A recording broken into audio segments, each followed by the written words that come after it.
بسم اللہ الرحمن الرحیم۔ جریج کا واقعہ۔ حضرت ابو ہریرہ رضی اللہ عنہ سے روایت ہے کہ ان حضرت صلی اللہ علیہ وسلم نے فرمایا کہ بنی اسرائیل کا ایک عابد جس کا نام جریج تھا، اس نے عبادت کے لیے ایک معبد خانہ تعمیر کیا ہوا تھا۔ ایک دن وہ نماز پڑھ رہا تھا کہ اس کی والدہ نے آ کر اس کو آواز دی، اے جریج، مجھ سے کلام کرو۔ مگر جریج نماز پڑھتا رہا اور دل ہی دل میں سوچا کہ اے اللہ، ایک طرف میری نماز اور دوسری طرف والدہ ہے، اب کیا کروں؟ نماز پڑھتا رہوں یا والدہ کی سنوں؟ پھر وہ نماز میں ہی مصروف رہا۔ والدہ نے جب دیکھا کہ جریج تو نماز میں لگا ہے، میری طرف تو متوجہ ہی نہیں ہو رہا، وہ چلی گئی۔ جب دوسرا دن ہوا تو پھر آئی، اتفاق سے اب بھی وہی معاملہ بنا تو وہ لوٹ گئی۔ تیسرے دن بھی آئی تو اب بھی جریج کو نماز پڑھتے ہوئے پایا۔ اس نے آواز دے کر بلایا مگر جریج متوجہ نہ ہوا۔ وہ ناراض ہو کر چلی گئی اور غصے میں آ کر بددعا دے دی کہ اے جریج، تمہیں اس وقت تک موت نہ آئے جب تک تم کسی بدکار عورت کا منہ نہ دیکھ لو۔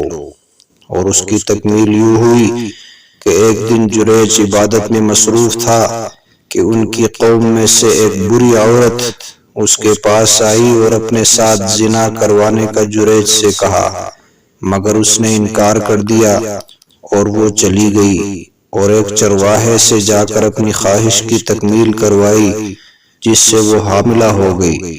تو پھر جب اس نے بچہ جنا تو قوم نے پوچھا، یہ کس کا ہے؟ اس نے جریج کا نام لگا دیا۔ لوگوں نے غصے میں آ کر اس عابد کو بہت مارا اور اس کا عبادت خانہ بھی گرا دیا۔ جریج نے پوچھا، بھائیو کیا بات ہے؟ تم مجھے کیوں مار رہے ہو؟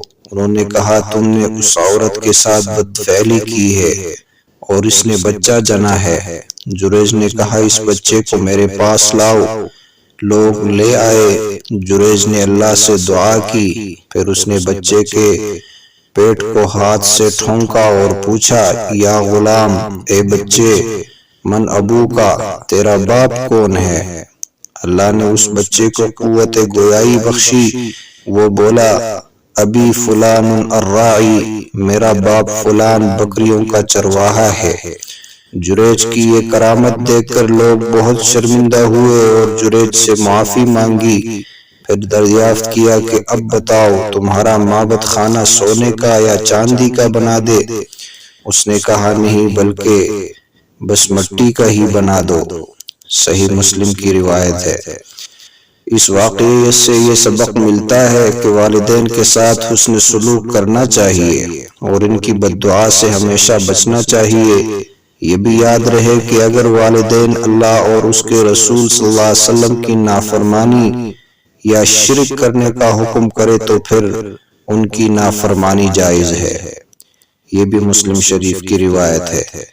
اللہ تعالی ہم سب کو اس پر عمل کی توفیق عطا فرمائے۔ اگر آپ لوگوں نے ابھی تک ہمارا چینل سبسکرائب نہیں کیا تو ابھی چینل کو ضرور سبسکرائب کرے اور دوستوں کے ساتھ واقعہ شیئر کرے اور بیل آئیکن کو بھی دبائے تاکہ ہماری ویڈیو آپ تک پہنچ سکے۔